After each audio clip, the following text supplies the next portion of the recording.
Ladies and gentlemen, please welcome to the stage Barbara Stewart, former CEO of AmeriCorps, Ryan Streeter, Senior Fellow and Director, Domestic Policy Studies at the American Enterprise Institute, and our moderator, Stacy Blakeley, Executive Director of the Policy Circle.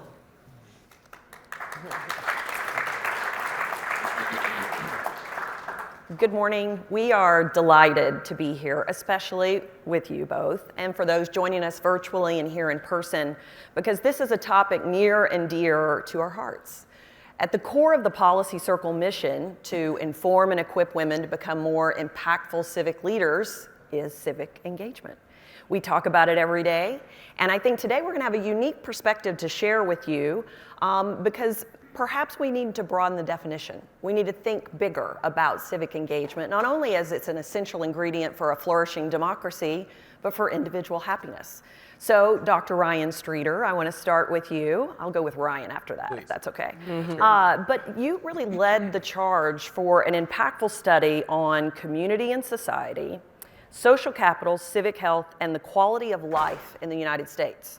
So to kick us off, why don't you tell us what is social capital and what are the measures of civic health?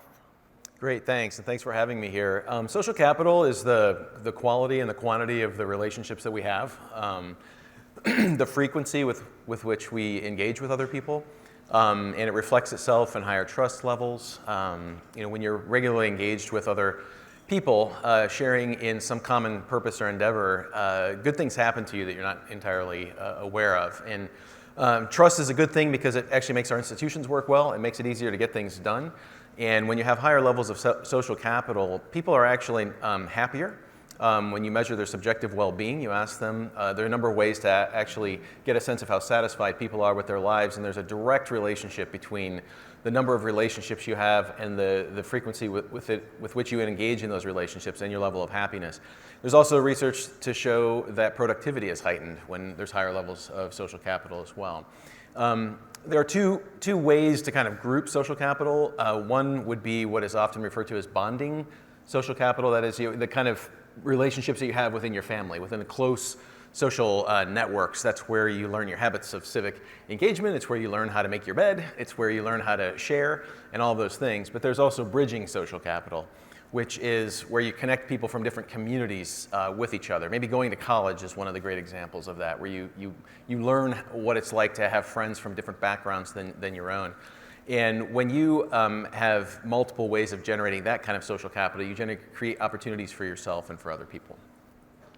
And I want to shift, Barbara, to you because I think you bring a really unique perspective as the former CEO of the Corporation for National and Community Service, which includes AmeriCorps.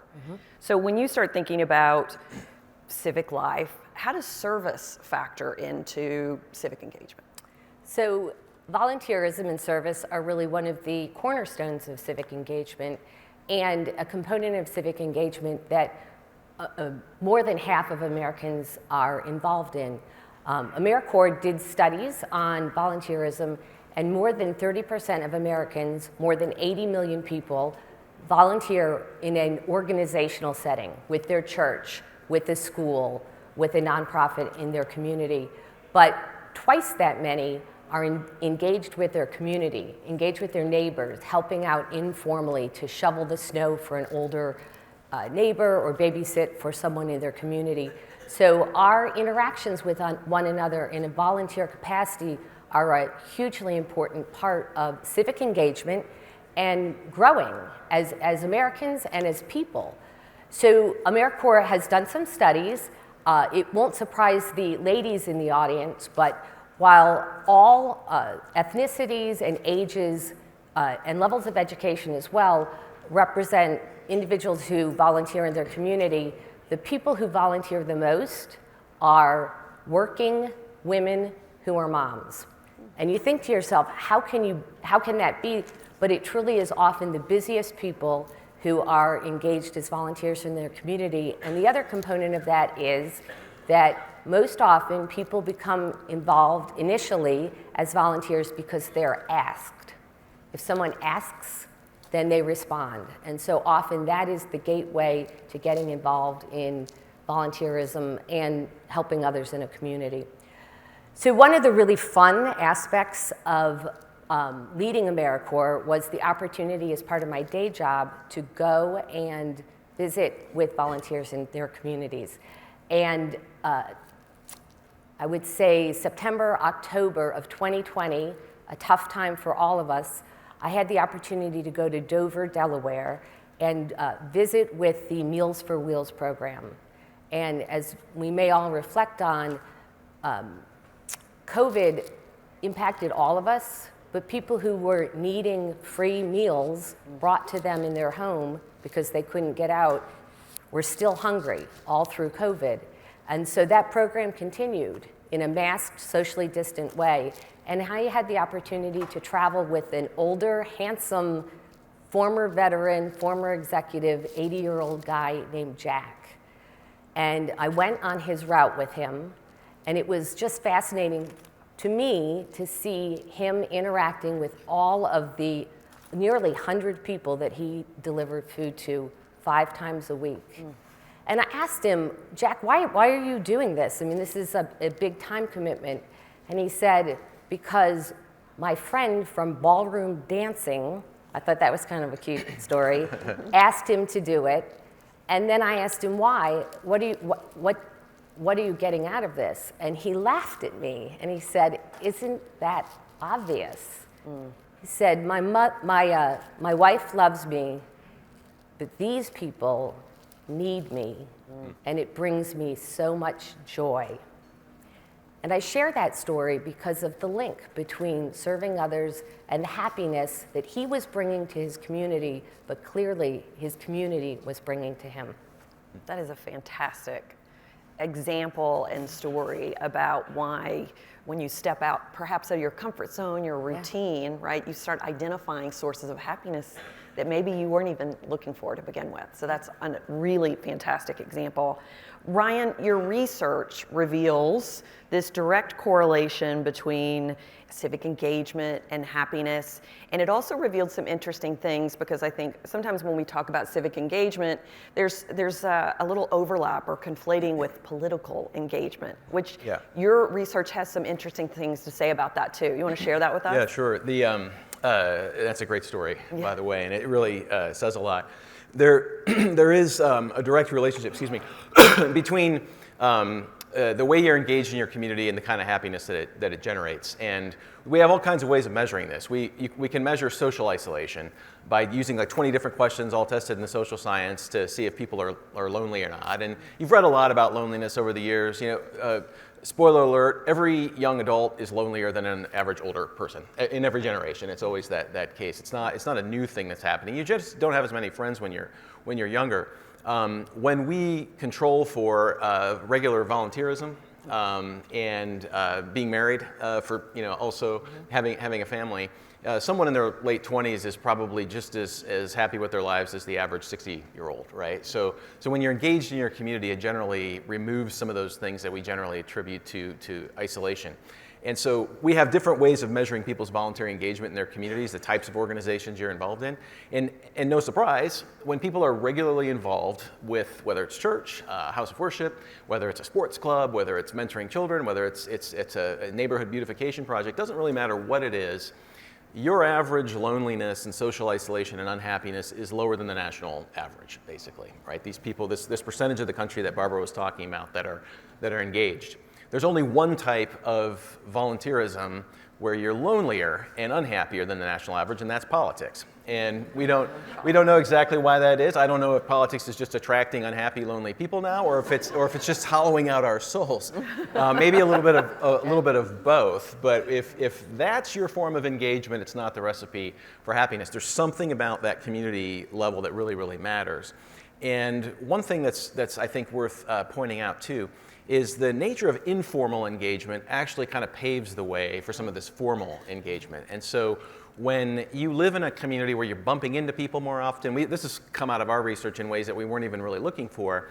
If you're a short drive or a walk from the park, from the library, from where your kids go to school, and you're regularly running into people, even if you don't know the name of the barista that you strike up a conversation with at the coffee shop, or the people in the dog park that you keep running into, things about your community come up in conversation. And when you are routinely running into people, when you're routinely engaged with people in your community, even that makes you more likely to say yes when someone asks you, would you get involved? So there's the direct formal engagement which really matters, and that is if you run a nonprofit organization and you're engaged, you want to really ask people, because people will say yes more than you think. But there's also a lesson there for how we actually design and structure our communities, and how and how, you know, if you have kids, how you expose them to your community and what you take them to and what you have them do. The more we're around each other, the more likely we are to defend the place that we live and to say yes when people ask us to get engaged.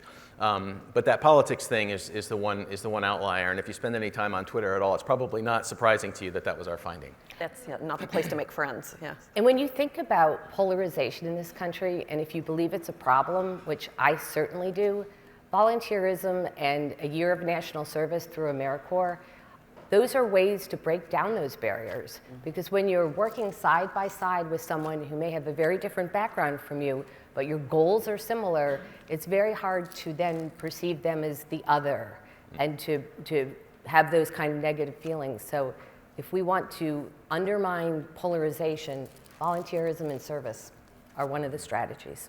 And Ryan, how does that play out in the research that you're doing, seeing sort of that direct connect between maybe that more formalized service or engagement in their community, and then people responding back about feeling, more empowered, more trusting? What does that look like in your studies? Yeah, the more involved you are in your community formally, if you're engaged in some way, the more likely you are to rate your community as an excellent place to live. It's interesting. You can control for everything else, and it's the person that's engaged that will actually say, is this an excellent place, a good place, a fair place, a crappy place? It's the engaged people who will say that it's excellent. Wonderful. Well, as we think about where we are as a country, and hopefully people getting to where they have more proximity and opportunities to engage, polarization, obviously you've brought up a clear issue, but really, Barbara, why don't you sort of share with us, what do you think are the biggest barriers to civic engagement, and what we can do about that? Well, a good news on this topic is that there's a big correlation between people who do volunteer and other aspects of civic engagement, like voting, like being involved in other areas of your community. But there are barriers as well. Information is surprisingly one of them. It's surprising to me because I worked in the world of volunteerism, but folks often don't know where to start, where to find the opportunity. And there are lots of ways. Thankfully, this is one place where the internet may be positively contributing to our civic dialogue. But the internet, your church, community organizations, there are a lot of ways to find volunteer opportunities. So information is a big component. Oddly, for AmeriCorps service, which is serving your community for a year, paid, not highly paid, but paid, but a 1 year of service that's supported by the government and nonprofits. One of the big barriers is that parents don't see that as a great move right out of school. They're concerned about not making enough money right away without the long view that truly a year of service, a year of AmeriCorps service, is an opportunity to develop leadership skills and relationships that will last a lifetime. But it's strangely, parental pushback is one of the barriers to AmeriCorps service. That's really interesting. Ryan, thoughts on the barriers and how I would perhaps say, everyone in here can do something about that? Right, I would say two things. One is what I refer to as the proximity paradox. I agree with everything Barbara said, so I'm not going to repeat those. So I'll try to say two other things. One is what I call the proximity paradox, which is when you ask people, would you like to live farther away from people and have a lot of space, most of us say yes. When you actually look at what makes people happy, it's when we're closer to each other and not so far away. So there is this kind of frontier mentality that we have in this country, and that's not a bad thing. I'm not saying that people should just move away from the suburbs and into cities or anything like that. It's just to be aware that our natural inclinations sometimes lead us away from others, spending more time, binging on a Netflix series rather than doing something in our communities, and so we have to be intentional about that. at the household level. And the second thing I would say too is just declining religious engagement. Every generation since we've been tracking data is less engaged religiously.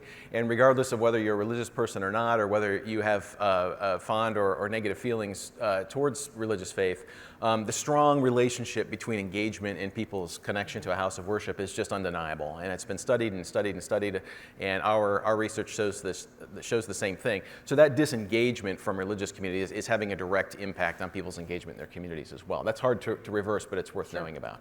Well, and I think what's really encouraging, listening to both of you, and then as being part of the Policy Circle community, civic engagement is a choice, and one we can make on a really daily basis in a formal and informal way. But how do we collectively work together, right, to address the issues in our community? And the benefits are obvious to building trust, reducing polarization, and then hopefully solving, right, major social issues. But what I hope everyone comes away with today is this big secondary benefit, which is your individual happiness, your collective happiness, and your sense of purpose really grows when you engage with the rest of your community. So I'm so encouraged. I welcome all of you. For those that are online, we've attached some links. You can dig into Ryan's study, and which is also the basis of a Saturday Night Live skit, so that's a claim to fame that we'll wrap up with for Dr. Streeter. But we do hope that you'll dig into this information and take this as a call to action. So thank you for your time. Thank you. Thank you.